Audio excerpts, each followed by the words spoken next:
Bonjour et bienvenue dans le Kick Parade 197. Salut Fab.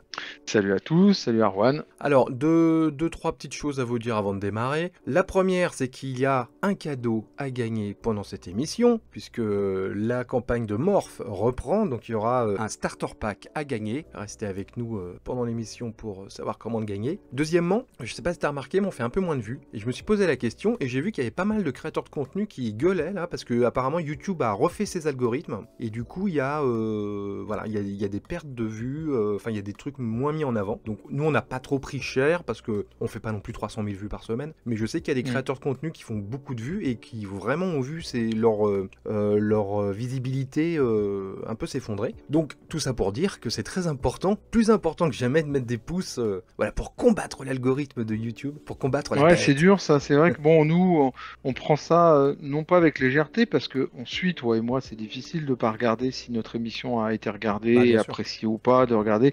Donc on vit un petit peu de ça, mais toi et moi, notre subsistance en dépend pas, quoi. Non, non, non. Par contre, un youtubeur professionnel, c'est sûr qu'il change l'algorithme, on change sa vie. Et c'est pas comme dans une entreprise où tu as des syndicats où tu C'est ça. peux aller faire valoir tes droits. Là, clairement, YouTube fait absolument ce qu'il veut. Bah, Donc, je trouve que la soumission, tu as du créateur de contenu c'est ça. à l'algorithme, c'est une situation professionnelle que j'envie pas, moi, que je Ouais, trouve c'est ça. Et ce qui un peu prouve aussi difficile. Donc, qu'on vit dans un monde de cyberpunk, hein, où plein de mm. gens sont à la merci de corporations qui font ce qu'ils veulent. Hein, Ouais, voilà, c'est ça y est, ça. on y Ouais, est, en fait. On est dans Blade on Runner. y est. Voilà. On y est. Bon. Je sais pas si c'est une bonne chose. Ouais, mais 1500 vues, bon, c'est pas effondré, quoi. Non, on s'est pas effondré, mais j'ai remarqué que depuis la rentrée, effectivement, il y a une petite... voilà, ça s'est effrité. Donc voilà, tout ça pour dire que n'hésitez pas à soutenir l'émission en mettant des pouces.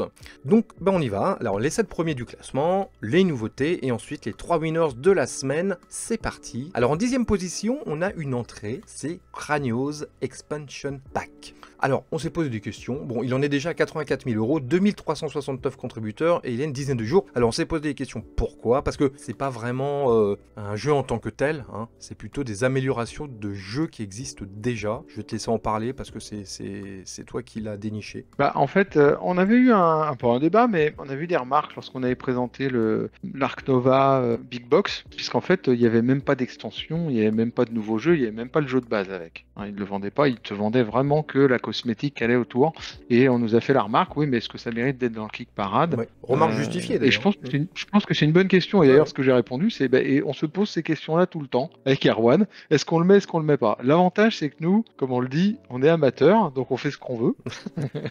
Donc c'est pas pour dire ne nous faites pas de remarques, hein. C'est pour dire qu'on a cette liberté de prendre ou pas. On a déjà présenté des jeux de rôle ou quelque chose qui était borderline. Hmm. On prend aussi ce qui nous plaît. Là, si on avait pris Ark Nova, c'est parce que ça faisait un tel raz-de-marée C'était pas que possible c'était de pas en parler. premier, que c'était difficile de pas en parler, et puis parce que ça intéresse beaucoup de monde. Donc comme nous, on est quand même là pour, je dirais, vous satisfaire, c'est-à-dire vous donner de l'information qui vous intéresse, et qu'en plus Ark Nova, moi, c'est un de mes jeux préférés. Oui, oui, oui. Bah voilà, on C'était en a un parlé. peu incontournable. Là, voilà, mais là, du coup, on en a rediscuté, toi et moi, pour savoir ce qu'on le présente. Bon, déjà, il fait un bon score, donc c'est plutôt bien. Et je trouve que le concept est intéressant. C'est que là, c'est de la cosmétique avec un peu d'extension. Il n'y a pas toujours de Hmm. l'extension, mais Cranio a fait une campagne, donc où il paye la commercialisation de Kickstarter, mais pour une dizaine de jeux. Et ben ça, je trouve ça assez intéressant, parce que celui qui aime Barrage va aller prendre l'extension de Barrage, celui qui aime Wrath of Wistar va aller prendre l'extension et le cosmétique pour Wrath of Wistar, que le prix en plus, il est OK.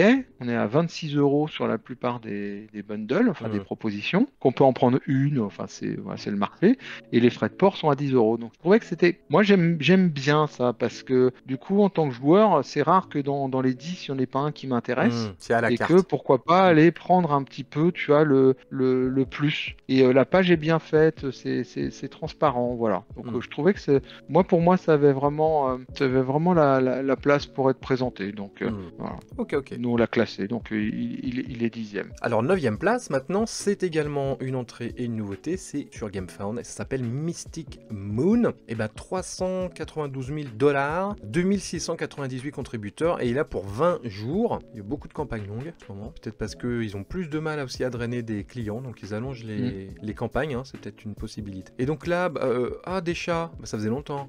Ouais, c'est des petits chats qui vont en fait prendre des ressources sur la Lune pour les mettre dans leur chaudron et faire des potions. Voilà. Ok. Pour accomplir des sortes de contrats, faire des patterns dans leur chaudron. Des petites recettes. Moi, je trouve qu'ils mettent beaucoup en avant. Ouais, voilà. Déjà dans mon expiration, on voit que voilà, ils mettent beaucoup en avant les petites figurines qu'ils ont mises. Et les peluches. Il y a des peluches. Ouais, c'est pas des peluches, mais c'est des petites figurines en plastique. Enfin, le pack de base, je trouve qu'il est ok. Tu vois, à 49 $, et tu passes à 199 $ pour la collector set, parce que dedans ils t'ont rajouté tout un tas de choses, mais alors cosmétiques, mais vraiment cosmétiques, qui ne servent à rien. Quand on prend des jetons acryliques par rapport à des jetons en bois, on les manipule, ça sert un peu à quelque chose, tu vois.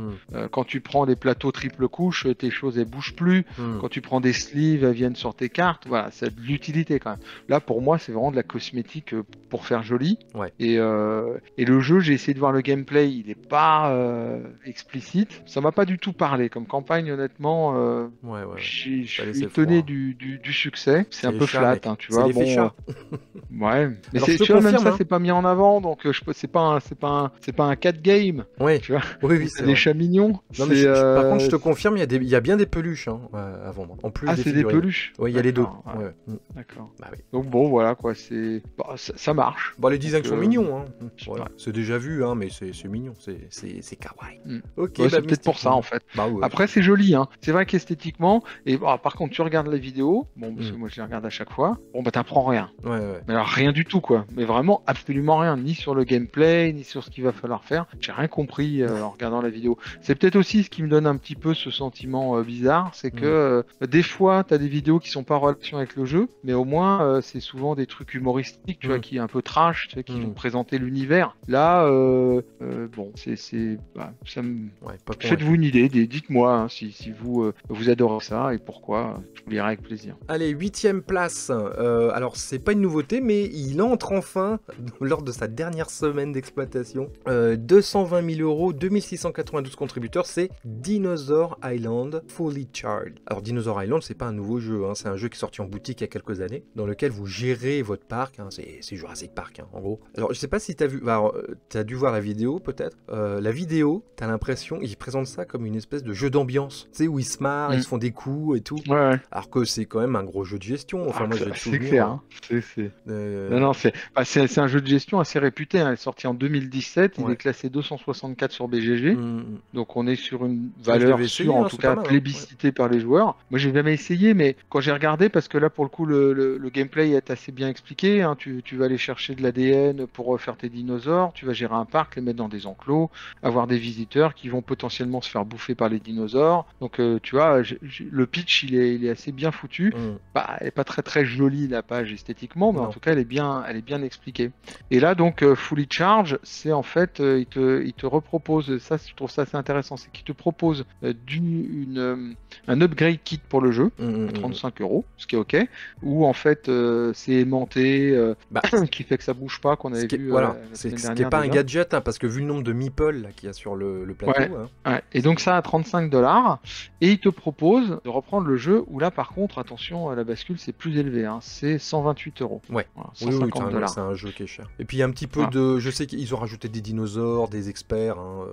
Et des trucs en plus, et il y a une VF. Donc, une VF. Et oui, et dans la nouvelle version, pas dans l'upgrade, ils te font Dinosaur Island plus l'extension qui était sortie dans un bundle, ce qui explique un petit peu le prix. C'est-à-dire que tu as l'extension, le bundle plus l'upgrade kit. Donc, puis il y a la petite tapine à 130 €. Donc non, c'est une belle campagne, c'est plutôt bien fichu. Toi et moi on est content de les voir rentrer. On n'en avait pas parlé avant parce qu'en fait on pensait qu'ils allaient rentrer plus tôt. Mais il y a quand même beaucoup de densité encore. Cette semaine on rentre dans le Kickstarter à 2353. Donc on est encore. Et puis derrière il y a du monde. Derrière il y a du monde. Jusqu'à 1000 contributeurs, il doit y avoir, je sais pas, une quarantaine de jeux. Les extensions, toi et moi on fait des sélections parce que il y a une grosse densité. Voilà, puis le jeu original, évidemment, était sorti en boutique en France, donc à mon avis, tu dois pouvoir le trouver sur Ocaseo à un prix raisonnable maintenant. Enfin bon, voilà. Puis c'est vraiment pour les fans ou ceux qui veulent continuer à jouer. Bah, disons que quelqu'un qui le sort beaucoup ça vaut le coup. peut se faire plaisir, Ouais, tu ouais, vois, et se prendre d'accord. l'upgrade. Parce que là, par contre, c'est sans doute des choses qu'on trouvera pas en boutique, qu'on Ouais. pourra peut-être acheter sur le magasin en ligne de l'éditeur, mais raisonnablement, sans doute pas moins cher que ce qu'il le propose là. Ouais, c'est sûr. Donc la personne qui joue beaucoup, tu vois, qui a 50 parties Dinosaur Island, qui adore ça, bah, je trouve ça normal de se faire plaisir. Enfin, en tout cas, je trouve pas ça choquant. 7ème position, c'est un survivant. Il refuse de mourir. C'est Ça va Terrorscape 2 jusqu'au bout. sur GameFin. Bah oui, il reste 6 jours à l'heure. Voilà, où on c'est la enregistre. dernière semaine. Là. Donc là, c'est vraiment les derniers jours. Il en a 850 000 euros à peu près. Il est quasiment à 2900 contributeurs. Et il a résisté depuis 3 semaines. Hein. Il est toujours resté dans le top 10. Super bien. Hein. Donc bravo. Hein. C'est aussi On coriace est que le content. En monstre. plus, il y a une VF, il y a beaucoup de matériel. Enfin, c'est un jeu qui a beaucoup de choses pour lui. Il fait pas un score tonitruant, mais non, mais bon, je pense que il va ça, friser. c'est quand Et même un avec vrai le Light succès, Pledge, quoi. il va être à $1 million. Donc, a priori, il est assuré. C'est un bon jeu. En tout cas, nous, on nous l'avait dit. Et puis, nous, quand on voyait la page, ça nous donnait vraiment envie d'essayer, hein, toi et moi. Ouais, ça a l'air rigolo. Donc voilà, on est content de le voir quitter le Kickstarter à la meilleure place puisqu'il est encore monté, il est 7ème, donc Alors, très belle campagne de Ice Makes. et il y aura la V1, parce que ça c'est Terrorscape 2. Hein. Le 1 va sortir fin d'année chez Yellow, en boutique hein, apparemment, si on en croit les informations de la page. Alors ensuite, on a une entrée, ce qui n'est pas une nouveauté non plus, mais c'est une entrée. C'est encore un jeu d'épouvante. C'est la mode en ce moment, ça va être l'approche d'Halloween, je sais pas. The Sheep. The Sheep. Alors The Sheep, c'est le mouton, hein, en français. Il en est à 240 000 euros, 3239 contributeurs, et est là encore pour une grosse dizaine de jours. Alors The Sheep, qu'est-ce qui se passe dans The Sheep? Figurez-vous que vous allez devoir combattre des... Le pitch est marrant. des moutons tueurs. En fait, vous devez accompagner une caravane au milieu de la forêt, et vous allez être attaqué par des moutons tueurs. Alors il y a aussi des moutons, j'ai vu, ils ont déliré un petit peu, une espèce de moutons vampires volants, enfin bref, toute une panoplie de moutons prédateurs carnivores. Mutants, parce que les moutons ont muté et ont quasiment éradiqué la population humaine, quoi, qui se retrouve, ça me rappelle complètement reclus, quoi. Un film néo-zélandais, ça devait être vers les 2002-2005, je sais plus, qui s'appelait Black Sheep. C'était exactement le même pitch, enfin pas exactement ce que ça se passait de nos jours, mais c'était les moutons qui avaient muté, qui devenaient des espèces de prédateurs sanguinaires, donc c'était l'espèce de dents de la terre avec les moutons. Donc voilà, ça m'a fait penser à ça. Ils sont pas néo-zélandais d'ailleurs, non, apparemment. Donc, mais peut-être qu'ils ont vu le film, j'en sais rien. Bref, donc vous devez traverser cette forêt, vous avez plusieurs passages avec la caravane, et il va falloir résister aux assauts. Par contre, je crois que c'est pas un jeu coop, hein. Il y a vraiment quelqu'un, je crois, un joueur qui fait les moutons. Non, ah non, d'accord, j'étais pas sûr. C'est un 2-4 coop, il le présente comme un jeu d'horreur abstrait. Et abstrait, c'est un peu curieux, parce que moi, je pensais plutôt à un jeu thématique, mais en fait, il semblerait quand même que la logique soit beaucoup plus tactique, mais c'est soutenu par vraiment un ton très humoristique, un peu délirant. La présentation est bien faite, c'est Zero Gravity Games qui fait ça, que pas un gros éditeur, mais qui a quand même sorti Shuffle Dungeon, qui a fait 4000 contributeurs et 200 000 euros lors d'une précédente campagne. Et bon, là, ils sont bien, quoi, 240 000 euros, 3200 contributeurs, on est dans le même ordre d'idée. Ça fait quand même assez indé, on voit sur la présentation que sans doute un éditeur qui n'a pas d'énormes moyens, quoi, il a fait une vidéo lui-même, mais on comprend bien, je veux dire, c'est plutôt clair, bien fait, assez plaisant comme campagne. Bon voilà, si vous voulez combattre des moutons mutants, vous savez quoi pledger. On passe, c'est Puzzle, le Mystery Puzzles, qui a bien monté du coup l'année dernière, qu'on est à 225 000 euros, et il flirte avec les 4000 contributeurs, et il reste 10 jours, donc voilà, bon, on va pas s'étendre dessus, c'est la 3e fois qu'on l'évoque, mais c'est un vrai succès, je pense, et je pense que tu seras d'accord, que ça correspond aussi à une certaine mode du puzzle un peu twisté. Oui, sans doute. Ouais. On va voir dans les nouveautés que vraiment on a vu apparaître des jeux qui sortent un petit peu du jeu classique et qui vont plus vers du puzzle ou de la narration. Enfin, voilà, il y a quand même une nouvelle tendance qui s'exprime bien, en tout cas en financement participatif sur ces types de projets qui sont bien soutenus. Donc c'est intéressant, et il lui reste encore 2 semaines, donc on le reverra, un Mystery Puzzle, et il fait son bonhomme de chemin, il prend 500 contributeurs toutes les semaines, donc je dirais que sur ce type de projet comme les 4 autres qu'on va voir sur le début de la campagne qui étaient déjà là. Ils continuent à monter progressivement. Donc ça se défend de faire des campagnes longues. Moi je les comprends. Hein, que quand tu prends 500 contributeurs par semaine, bah, tu as envie de rester un peu.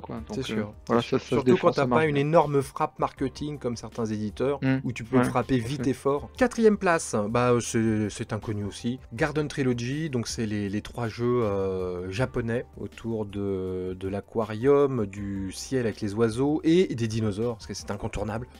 Voilà, donc il a dépassé les 600 000 €, hein, donc énorme succès. Hein. Et il a dépassé les 4000 contributeurs. J'aurais jamais cru qu'il cartonnera autant, très sincèrement. Il reste 10 jours. Voilà. Ouais, c'est vraiment... ouais. Aqua Garden avait très bien marché, ceci dit. Hein, donc, voilà. Avant de passer aux 3 premiers, c'est parti pour notre flot de nouveautés. Enfin, on s'est limité, hein, parce que sinon, c'est pas possible. Il y a comme tu disais, il y a énormément de petits projets indés cette semaine. Vraiment énorme. Et donc, nous, on s'est attardé sur 6 nouveautés. Alors, je vais commencer quand même par la nouveauté française de la semaine. C'est Morph, le TCG de Léandre Proust, qui avait fait Clash of Decks. Donc, il avait fait un petit démarrage raté il y a 2 semaines. Hein, il avait très vite arrêté sa campagne parce que ça a commencé très mal. Et là, donc, il a refait sa campagne, redémarré sa campagne. Et là, tout va mieux. Il en est à 870 contributeurs. Il a pendant un mois. C'est très long. Et il nous a refait la même campagne que pour Clash of Decks. C'est-à-dire, il a fait un Pay What You Want. Donc, payez ce que vous voulez. Donc, pourquoi ? Parce que c'est un TCG. Donc, ça amène à avoir des suites. Un TCG, c'est sur le long terme. On va éditer de nouvelles cartes, de nouvelles mécaniques au fur et à mesure. Et donc, pour, j'ai envie de dire, se créer une commu, une base, il a l'idée ingénieuse, comme il avait fait pour Clash of Decks, de dire, vous savez quoi, le deck de base, je vous l'offre, ou quasiment, hein, c'est un pay what you want, et puis, on va essayer de se créer une commu, puis, évidemment, les espérances, c'est que les gens adorent le jeu, donc il faut avoir une bonne confiance dans son jeu, déjà, et achète la suite, qui ne sera pas des pay what you want, j'imagine, sinon ça va être un peu un suicide commercial. Voilà, donc... là, il est à 11 000 €, tu vois, donc... 11 000 €, ouais. Donc les gens mettent de l'argent quand même. Ça fait plus de 10 € par personne, donc je trouve que c'est ok, ça lui permettra, si tu veux, de pas être... parce que bien sûr qu'il va être déficitaire, c'est une évidence. Moi, je trouve ça toujours très courageux, je l'avais pensé lors de la première campagne, je trouve que sa page, elle est bien faite. Ouais. Vraiment, on comprend bien le jeu.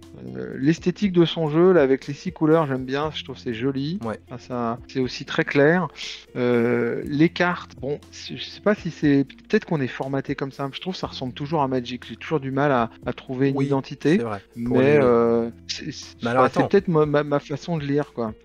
Alors, il y a quand même un gros twist pour un TCG. On l'a pas encore évoqué, mais c'est ça l'un des gros twists du jeu. C'est qu'en fait, les cartes, ce sont des étuis, en fait, vides. C'est-à-dire que tu as les statistiques, les capacités, mais la fenêtre cosmétique, où tu mets le portrait de ton personnage, est vide. C'est une espèce de sleeve, en fait. Et donc, l'idée, c'est que tu peux recycler toutes tes cartes de TCG avec lesquelles tu joues plus, ou alors, tu sais, des fois, quand tu joues un TCG, tu as des tonnes de cartes communes, qui sont très faciles à trouver, qui coûtent 1 centime, là. Tu sais plus quoi en foutre. Et tu peux les glisser dans tes decks de Morph, et donc tu peux créer ton propre univers esthétique, en fait. Et alors, moi, j'avais pensé à un truc. Moi, ce que je ferais, hein, c'est je ressors mes vieilles cartes Panini de footballeurs des années 80, hein, et tu les mets dans les sleeves de Morph. Et tu te fais une équipe rouge de Morph. Exactement, tu te fais une équipe avec des coupes de cheveux improbables pour jouer à ton TCG. Et voilà, moi, je dis c'est une idée comme ça, mais vous pouvez faire ce que vous voulez. Ouais, pourquoi pas.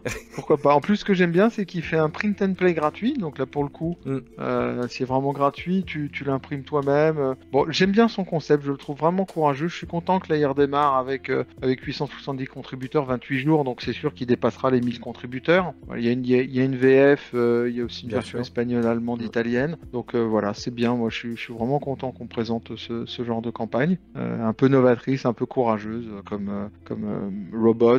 Voilà, c'est vraiment ça qui fait les indés, quoi. Je vais pas m'étendre sur la règle du jeu. Alors, il m'a envoyé, je l'ai, le jeu. Il m'a envoyé le proto, très gentiment. En fait, vous avez 2 lignes. Alors, c'est marrant parce que, contrairement à beaucoup de TCG, vous vous pouvez vous mettre l'un à côté de l'autre. Parce que vous avez 2 lignes et en fait, vous allez jouer des cartes et taper sur une ligne ou sur une autre. Et en fait, le but du jeu, c'est de vider le deck de votre adversaire. Voilà, il n'y a pas de base à détruire ou de trucs comme ça. Il faut vraiment vider le deck de votre adversaire. Donc voilà, donc pour ceux qui veulent s'intéresser vraiment aux règles dans les détails, je vous laisse aller sur les... Vous pouvez télécharger les règles. Il y a aussi des vidéos. Et du coup, bah nous, on a un starter pack à gagner. Donc, les règles sont très simples, hein, parce qu'on peut pas faire de choses très compliquées sur YouTube. Techniquement, c'est pas possible. Donc, le truc, c'est qu'il va falloir que vous m'indiquiez ce que vous allez mettre dans les sleeves des cartes. Voilà. Faites-vous plaisir. Mettez-moi ce que vous allez mettre dans les sleeves des cartes pour personnifier les personnages de Morph. Par contre, très important et indispensable, il faut que vous mettiez Morph dans le commentaire. Parce qu'après, évidemment, il va y avoir un tirage au sort automatique avec le mot-clé Morph. Et donc, tous ceux qui n'auront pas mis Morph dans le commentaire seront exclus du tirage au sort automatique. Voilà. Donc, vous mettez Morph dans les commentaires. Vous nous dites ce que vous allez mettre comme carte dans les sleeves de Morph. Voilà. Donnez-nous des idées un peu délirantes, hein, s'il vous plaît. On est là pour se marrer aussi. Voilà. On passe à la suite. Alors, tiens, je vais te laisser parler parce que j'ai trop parlé. On va aller sur Ministry of Lost Things 2. Et je me souviens du premier, qui avait très bien marché. Hein. Ouais. Alors, c'est une autrice, hein, qui s'appelle Rita Orlov, qui avait fait Ministry of Lost Things, donc ça doit dater d'il y a 1 an ou 2, mais elle avait fait plus récemment Emerald Echoes, qu'on avait présenté en début d'année. Carton aussi. Et ce qu'elle fait, elle est créatrice de contenu de puzzle, mais pour ça, elle se fait assister. Par contre, c'est elle qui fait tout l'art graphique. Et c'est magnifique, moi, je trouve, ce qu'elle fait. Et c'est un grand jeu d'enquête puzzle qu'elle propose là à $26, prix d'entrée avec $9 de frais de port. C'est du 1+ coop, donc c'est-à-dire qu'on peut le faire tout seul, mais on peut le faire à plusieurs. Et on va aller faire des puzzles, faire des enquêtes pour retrouver. Donc la thématique, là, en fait, il y a des objets qui sont perdus, qui vont dans une autre dimension. Et il y a le ministère des objets perdus qui va faire des enquêtes pour retrouver leurs possesseurs, pour aller leur rendre. Donc j'adore cette rigolo, idée. C'est plutôt bien fait. Parce qu'on a tous pensé. Ça marche bien, hein, c'est 1800, elle a 1807 contributeurs, donc on la verra peut-être dans le top 10. rentrer dans le top 10, c'est ouais. pas du tout impossible, non. puisqu'elle est sur une campagne relativement longue jusqu'au 29 octobre.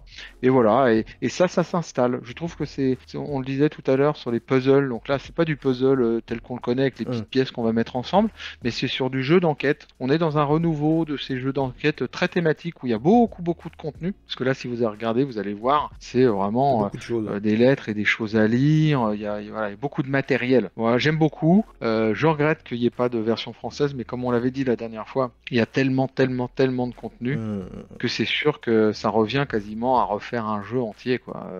Et il y a un coût à la clé. Moi, à mon avis, ça se tenterait parce que pour faire une VF ou une version allemande, parce qu'il y a sans doute quand même un public qui serait preneur, quoi, étant donné que le prix est relativement accessible. Moi, j'essaierais bien, franchement, un jeu comme ça. Là, j'en ai pledgé aucun. On en a vu quand même bien 5 ou 6 passer depuis le début de l'année avec aucune VF. Et je pense que le premier qui fait une VF, j'irais bien essayer de déballer sur la carte, sur la table, tout ce matériel là, et puis d'aller me faire un peu mon trip avec un copain ou mon épouse ou tout seul pour aller chercher un peu à résoudre les énigmes. Ça me plaît bien, l'idée me plaît bien. Bon, en tout cas, je trouve que l'idée est super rigolote parce que moi personnellement, je suis persuadé, c'est les objets là que tu poses sur un truc et que 5 minutes plus tard il est plus là, tu te dis mais c'est pas possible, je l'ai posé là, et je suis sûr qu'ils vont dans une autre dimension. Et ben voilà, enfin j'ai un jeu qui parle de ma théorie. Je vais t'expliquer comment ils réapparaissent aussi. C'est ça. Parce que souvent ils réapparaissent et tu te dis mais c'est pas possible. C'est pas possible.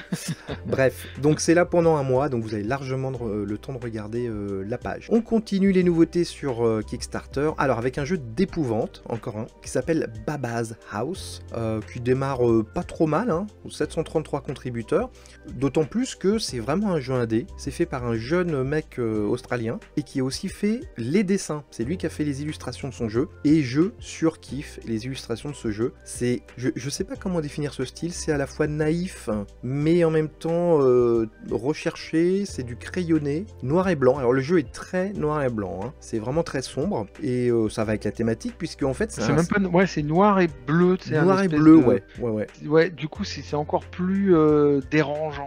trouve Eh qu'on ben, on moi, voit vraiment le côté... c'est Ouais, rare quand t'as un jeu d'horreur qui te met mal à l'aise. C'est quand Mm. même, c'est très difficile à faire, tu vois. C'est pas comme un film où c'est plus facile de faire, tu vois, de faire peur. Un jeu, c'est quand même très compliqué tu vois, de faire peur avec un jeu. Et ben, je trouve qu'il y arrive. Je trouve que tout le design du jeu est très dérangeant, quoi. Et en fait, le pitch, c'est que vous êtes dans des cauchemars. Voilà, c'est une espèce de roguelike dans les cauchemars où vous allez déambuler dans des espèces de couloirs sans fin, tu sais, comme dans les cauchemars. Vous allez rencontrer des créatures bah, c'est pareil, qui sont... on peut pas dire que ça soit des créatures gore, dégueulasses, tu vois, mais c'est des créatures très dérangeantes. À un moment, il y a un chien à tête humaine. Ça m'a rappelé la fameuse séquence dans le film Body Snatchers, film des années 70, une séquence qui a traumatisé toute une génération d'ados et de gamins. Et je trouve que c'est très très réussi. Alors après, au niveau du gameplay, il faut regarder en détail. Ça a l'air, moi de ce que j'ai vu, ça a l'air un peu plus classique. Bon voilà, il faut trouver des clés pour sortir, il faut se battre. Et quand vous mourrez, vous revenez, mais dans une version un peu désincarnée de vous-même. Voilà. Donc je Ouais, trouve que donc il y a un petit peu de roguelite, quoi. c'est ça. C'est Et, très et intéressant. le prix est à 56 € et 21 $. Donc je sais pas si c'est des Australiens, non, américains, 21 $ américains, donc sans doute de faire 18 € plus TVA.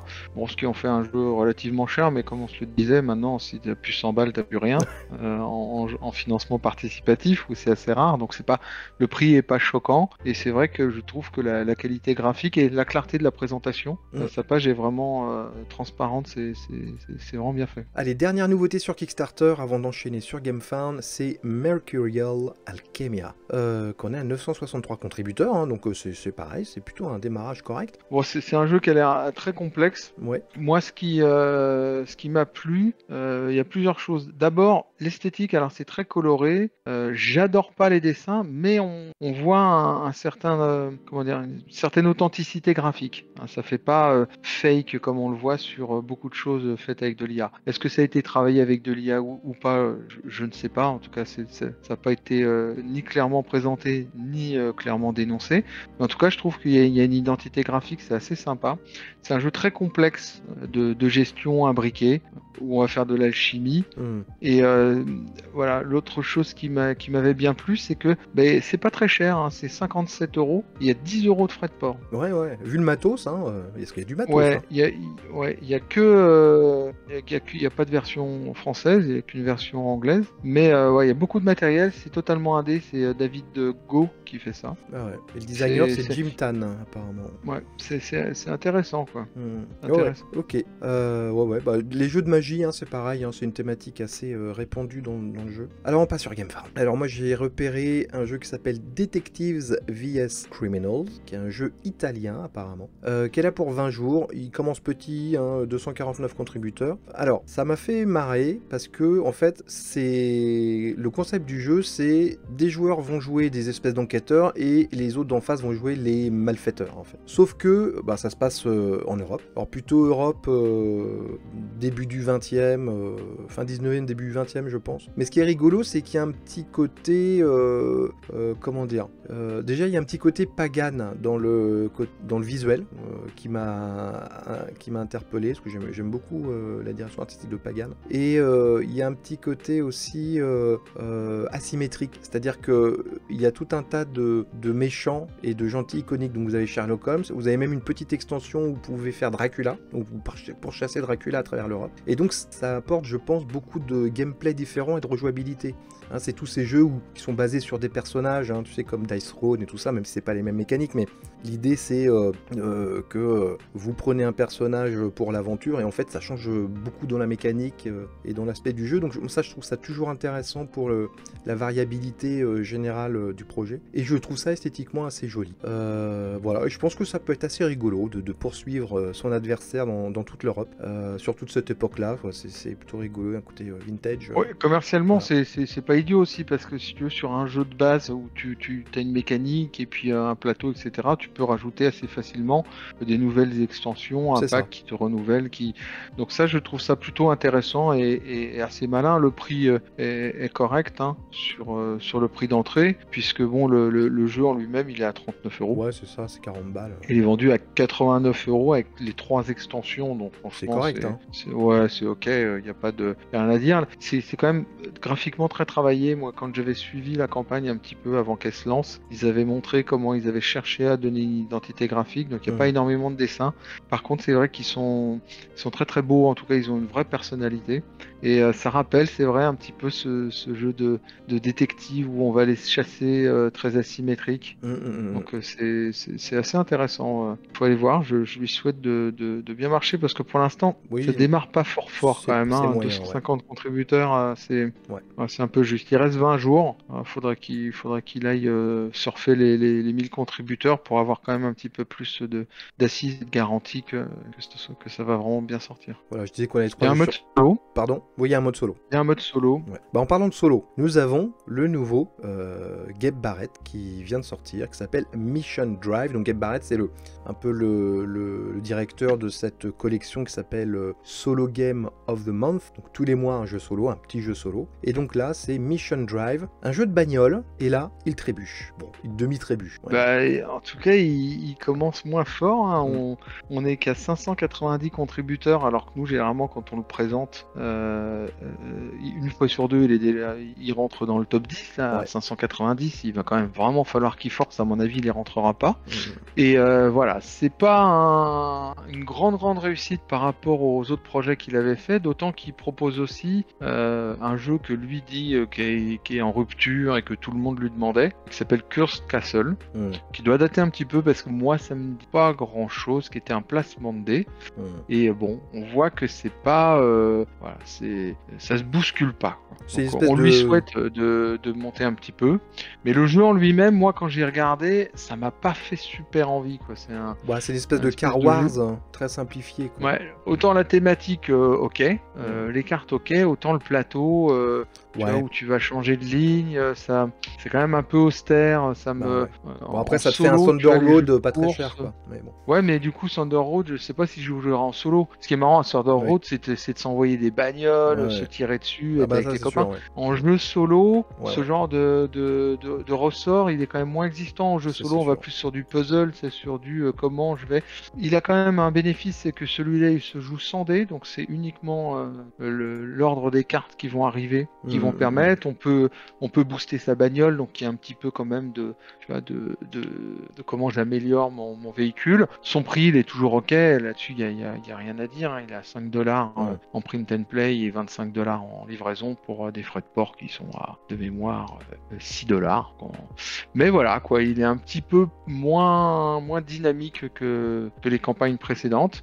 N'hésitez pas à nous dire ce que vous en pensez, hein, ceux qui font pas mal de solos. Également, si vous avez des Gabe Barrett chez vous, si vous avez un retour à nous en faire, n'hésitez pas, parce que moi, j'en ai commandé un que je dois imprimer, mais je l'ai toujours pas fait. Donc, j'ai jamais vraiment joué de la qualité pas de l'édition, parce que c'est moi qui vais le faire, mais de la qualité du design. Donc, je vous dirai ça quand je l'aurai fait. Ok, bah ça clôt notre sélection de nouveautés pour la semaine et on aborde les 3 premiers de Kick Parade. Alors, avec en 3e position, Cyberpunk Legends Into the Night. On l'avait vu la semaine dernière, c'est un jeu de cartes tiré de la licence Cyberpunk. 672 000 €, 5376 contributeurs. Il est encore 20 jours, donc on va se le coltiner, hein, je te le dis tout de suite, pendant un certain temps. Donc c'est un jeu de cartes type JCE plutôt, hein, c'est jeu de cartes évolutif à collectionner, mais vous avez toutes les cartes dans les boîtes. Voilà, vous n'avez pas à ouvrir de booster, et c'est surtout du jeu coop. Donc évidemment dans l'univers Cyberpunk, donc avec des missions, s'introduire dans la corporation, hacker des ordinateurs, se confronter à des samouraïs bioniques avec des arbres ou des mechas. Bon voilà, c'est tout l'univers Cyberpunk qu'on connaît, hein, qui est bien établi. Et voilà, c'est un très très beau succès. Même moi, ça m'attire plutôt parce que j'adore les jeux de cartes coop. Donc voilà, je suis un grand joueur du Seigneur des Anneaux, de FFG, donc ça m'interpelle. Voilà, et j'aime bien le Cyberpunk. On passe à la 2e place, lui aussi on l'a vu la semaine dernière, c'est Container, donc le reprint d'un jeu très très connu, très très recherché, voilà, qui arrive enfin dans une version refait à neuf, mais dans une boîte, on va dire, plutôt sobre. Ils n'ont pas pété les plombs en nous faisant une espèce de version deluxe du jeu. Ouais, ça c'est vraiment bien, c'est qu'ils font une version à $39. C'est ça, ça c'est très malin. Pour une réédition, chapeau. Après, bien sûr, tu peux aller te faire un peu plaisir avec une expansion, et dans celle à $39, t'as quand même déjà les petits bateaux en plastique enfin t'es pas dans un truc cheap. Ah ouais, ils Donc ont ça, pas été dans le truc de luxe, la réédition ouais, de moi luxe. je trouve ça vraiment. Je voudrais souligner la modestie de cette campagne. Et du coup, ça marche, hein, parce que tu vois, ils sont à 8000 contributeurs. Ouais. Il leur reste encore une semaine, 562 000 euros. Et ils prennent des contributeurs, ils en prennent 1000 quasiment chaque semaine. Donc voilà, bravo, très très belle campagne. Ouais, j'hésite encore, mais ça vaut le coup. Ok, bon voilà, on le retrouve pas la semaine prochaine, hein, il s'arrête. Alors on a un nouveau number one. Qui est le numéro 1 de Geek Parade cette semaine? Eh ben c'est une nouveauté, c'est un carton. On peut même dire que c'est un raz-de-marée. C'est un jeu qui s'appelle Don't Starve, The Board Game. Alors comme moi je suis totalement has-been en jeu vidéo, je ne connaissais pas du tout. Je me suis dit Don't Starve, je vois le truc qui dépasse 1 million en quelques jours. Je dis mais qu'est-ce que c'est que ce délire? Je regarde, je me renseigne et évidemment c'est un jeu vidéo ultra connu qui date de 2013, mais il y a eu des suites et c'est un univers qui a beaucoup marqué. Et là, accrochez-vous, hein. Il est sorti quand? Mardi dernier, je crois, un truc comme ça. Ouais. Ça fait que quelques jours là. Il y a 2 jours. Hein. 1 661 000 euros, 11 920 contributeurs et il est là 20 jours. Donc là, on va peut-être assister à une des plus grosses campagnes de l'année, en fait, mine de rien. Voilà. Ouais, sans doute. Hein. Il y a des sur un jeu comme ça, parce qu'il a aussi énormément d'atouts. Oui. C'est un roguelite, donc ça cartonne. Il y a une licence visiblement très forte. C'est pareil, moi je baigne pas dans le jeu vidéo, donc je connaissais pas. Je suis allé voir et c'est vrai qu'il y a une grosse communauté derrière. Enfin, tout le monde en a beaucoup parlé. Il y a un mode solo, il y a une VF. Ouais. Il y a toutes les langues du monde, hein, d'ailleurs. Voilà. Moi je trouve ça quand même un poil cher. Hein. On est à $79 plus $21 de frais de port pour la version de base, donc on sort quand même à 120 $, hein, donc 110 € pour le jeu. Mais il y a quand même du matériel, enfin je veux dire, c'est pas un hold-up, hein. Il y a un petit peu de matériel, mais c'est un pledge relativement cher qui explique pourquoi il est déjà à 1,6 million aussi, hein. Parce qu'on n'est pas dans un jeu à 30 €. Et c'est vrai que le succès est instantané, quoi. Donc ça marche du tonnerre. Vous incarnez des personnages qui vont être transposés dans une espèce de monde parallèle très sombre, très glauque, très gothique aussi, hein. Je trouve qu'il y a un côté Tim Burton, mais Tim Burton un peu cartoon, voilà, que j'ai déjà vu ce genre d'esthétique justement dans des jeux vidéo indés, cette espèce d'horreur un petit peu décalée comme ça. C'est très réussi. Et donc il y a toute une mécanique aussi, donc il y a le côté roguelike évidemment, mais il y a aussi tout un côté survival, monde ouvert, hein. C'est parce que le jeu vidéo c'est ça, hein. Parce que Don't Starve ça veut dire ne mourrez pas de faim. Et donc t'as un côté je vais explorer des tuiles, je vais devoir combattre, mais il y a aussi tout un côté camp, tu vois, campement, où il va falloir gérer des ressources, tu peux crafter des objets, donc c'est un vrai jeu d'aventure à campagne, quoi, aussi. Ouais, et puis t'as un système de mémorisation de ta progression qui est plutôt bien foutu, où ils expliquent comment ça se passe. L'ADA, elle est géniale. Je veux dire, on voit qu'il y a eu un travail qui a eu lieu pendant des années sur l'identité visuelle du jeu, qui est vraiment très très très très péchu. Attention quand même, ils annoncent une livraison mars 2027. Hein. Ça va pas falloir être pressé. Faut faire un petit bilan de santé avant de pledger. Voilà. Hein, hors taxe, 18 mois. Hein. Donc imaginons qu'ils aient un peu de retard, vous le recevez dans 2 ans. Mais bon, c'est sûr qu'un fan de la licence ne passera sans doute pas à côté. D'autant qu'il y a, comme je l'ai dit tout à l'heure, il y a une VF. Et puis il y a des figurines magnifiques, avec des créatures de ouf. Ouais, non, c'est vraiment bien fait. Et puis là, il donne du contenu,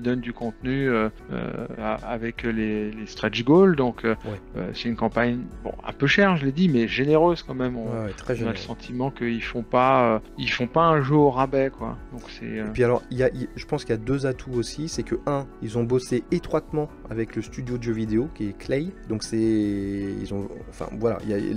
créateurs du jeu vidéo ont participé indirectement à la création du jeu de plateau. Et deuxièmement, c'est que le lore, les créatures, etc. sont indépendants du jeu vidéo, mais restent dans le même univers. C'est ça, je pense qu'aussi qui est cool. Tu vois, c'est pas une ressucée de ce que tu as vu dans le jeu vidéo. Alors, moi, j'ai jamais joué aux vidéo, je ne sais pas s'il y a des créatures en commun dans le jeu vidéo, mais en tout cas, ce qu'ils indiquent, c'est qu'ils ont créé tout un lore, mais en rapport avec le jeu. Et je pense d'où la participation du studio du jeu vidéo pour qui donne leur green light sur les nouveaux concepts, évidemment. Et donc, bon, voilà, donc c'est très intelligent. La page est très bien faite. Ça fonctionne avec des scénarios, donc on se met d'accord sur le scénario qu'on va jouer. Donc c'est intéressant parce que ça donne pas mal de rejouabilité. Et puis c'est assez facile pour l'éditeur ensuite de donner des compléments, de donner des nouveaux scénarios avec un petit peu de nouveau matériel. matériel. Il y a beaucoup de choses intéressantes, c'est-à-dire que les cartes d'objets sont dans une espèce de classeur de cartes à collectionner. Donc Exactement. pour qu'on les retrouve T'as facilement, ton classeur voilà, les petits matériel. tokens sont dans des trays de présentation. Ouais, Donc, ce que je disais, c'est assez cher, mais bon, c'était parce qu'ils ont Ouais, mais voulu c'est beau, faire hein. une version Deluxe Plus c'est ça. Plus. Les plateaux joueurs, ils sont pour, très cool aussi. Ouais, et franchement, ça se défend comme logique, parce que